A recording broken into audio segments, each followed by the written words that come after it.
Rubber industry, the whole city of Akron was completely shut down by rubber workers.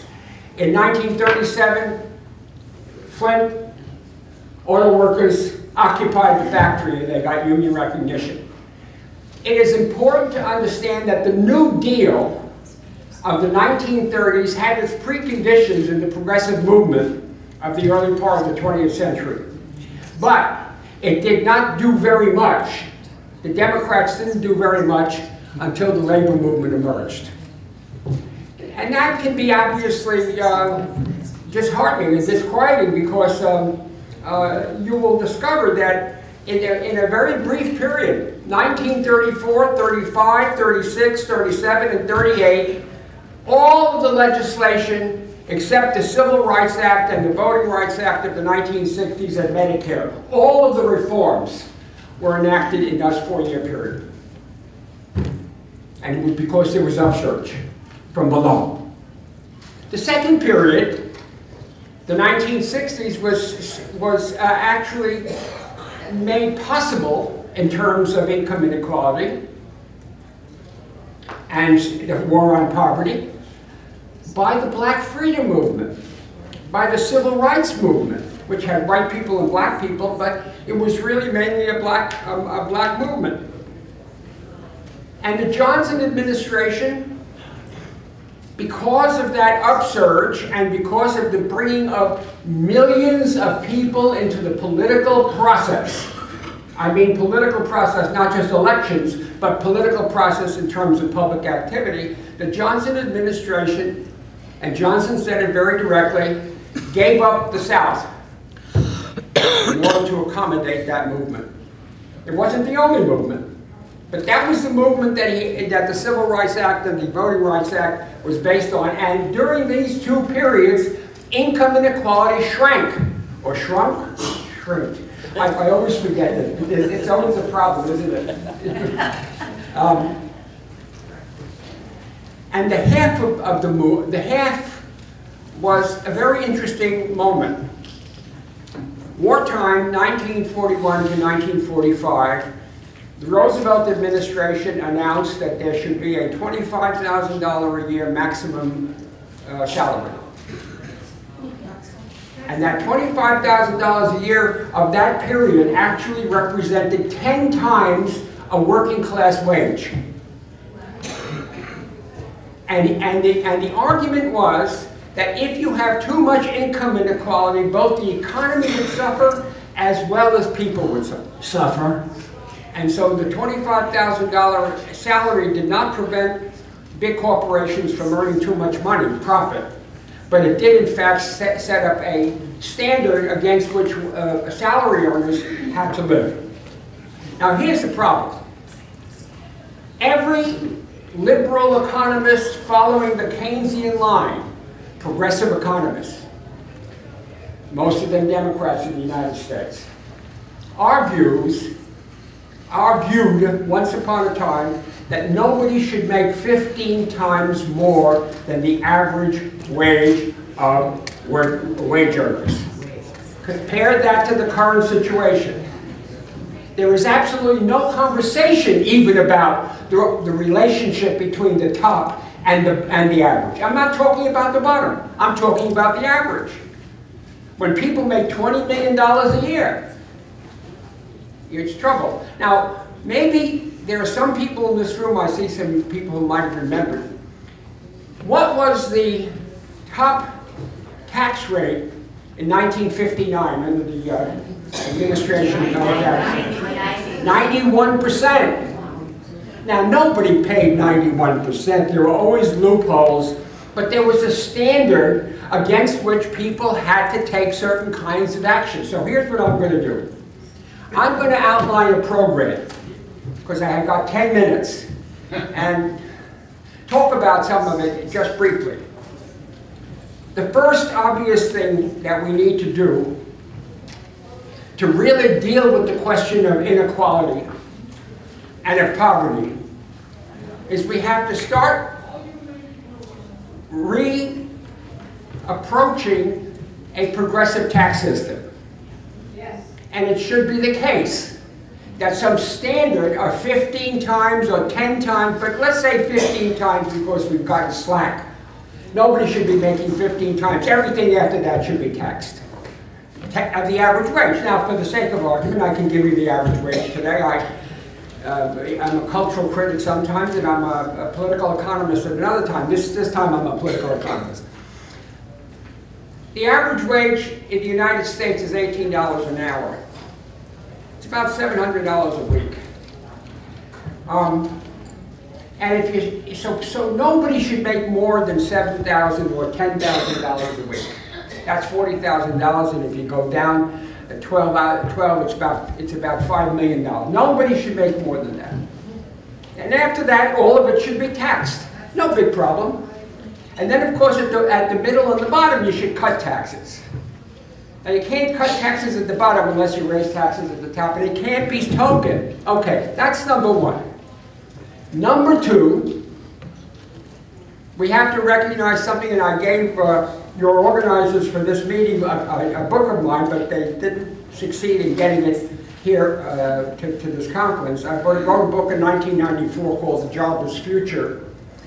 It may not have occurred to you, and it's hard to realize it, there were no good jobs left in America except for very specific categories.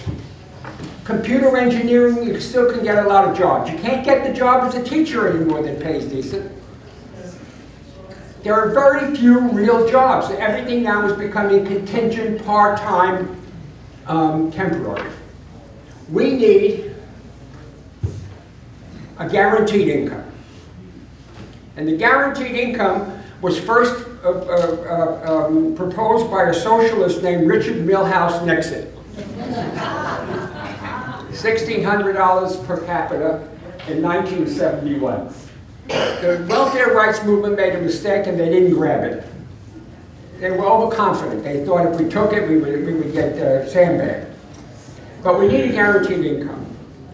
And we ought to fix the guaranteed income as somewhat lower than the minimum wage, which should be $15 an hour. Now, why do I say $15 an hour? Not because they enacted it in Seattle, but because $15 an hour is a compromise of what a minimum wage would be if we went back to 1986 and took the 1986 minimum wage and brought it up according to inflation rate. It would be $20 an hour. We have a $7.25 an hour minimum wage, and the President of the United States, in his infinite wisdom, and it really is infinite on these questions, $10.10 an hour is poverty wage. He says, I don't want to have anybody living in poverty who works for a living, but $10.10 an hour is a poverty wage. Now, what is the problem? This is just three things. Guaranteed income. Oh, there's one more, small thing. A senator in 1932 from the sovereign state of Alabama introduced a piece of legislation to cut hours to 6 hours a day. His name was Hugo Black. The piece of legislation passed the Senate. The President of the United States in 1933, when he took office, Franklin Delano Roosevelt sent his Secretary of Labor, whose name was Francis Perkins, into the House of Representatives for them to not pass the 6-hour day. So in 1938, we had the 8-hour day.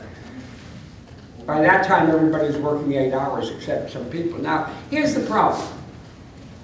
The problem is we need a cut. If there are no jobs, part-time, temporary, contingent, low-paying jobs, there are plenty of those. If there are no real jobs, then you have to cut hours that'll do more than all the jobs programs that are proposed by the administration and never enacted.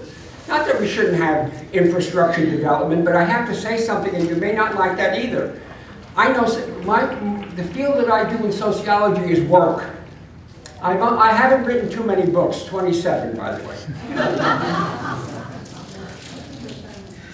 Some of them are cultural criticism, but some of them are education, and some of them are about work.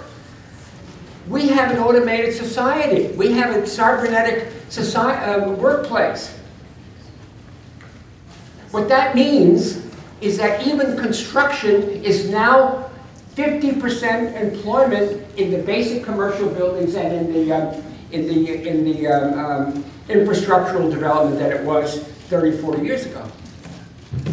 What are they talking about? I don't know who advises the President of the United States on these questions, but I assure you it's not somebody who knows anything about the nature of work or technology over the last half century. One of the reasons that we do not have a real serious attempt to address the problem, and I'm going to finish now, all talk notwithstanding, is because there are no social movements that are putting the politicians' face to the wheel. Barbara Lee, Ron Dellums, these were people who came out of movements. They became elected representatives, yes, but they didn't come into elective office because of their permanent political position. They came because they were standing in the midst of vibrant movements of the 1960s and into the 70s. Unless we have those movements, it is improbable that we're going to have much change. But having said that, it's even the case that there are very few progressive Democrats who could take a real radical position on the question of taxes, guaranteed income, minimum wage, and shorter hours. Those are the bases upon which any possible change in relationship to poverty is going to take place. And if you don't have guaranteed, you know who got rid of guaranteed income, right? The one program we had was called AIDS for Families of Dependent Children. And the person who knocked that down the water was somebody called William Jefferson Clinton, the best Republican president of the 20th century. And I think we have to be serious about this question. As I said, it's not going to be a question of whether it can be done today or tomorrow or even next year. It's a question whether the voices within the Democratic Party and within the progressive forces outside the Democratic Party, such as the Greens, can actually begin to raise their voices even when the practical possibilities of change are not there. However, I would think that the beginning should and can be a tax program, and secondly, on the minimum wage. Thank you.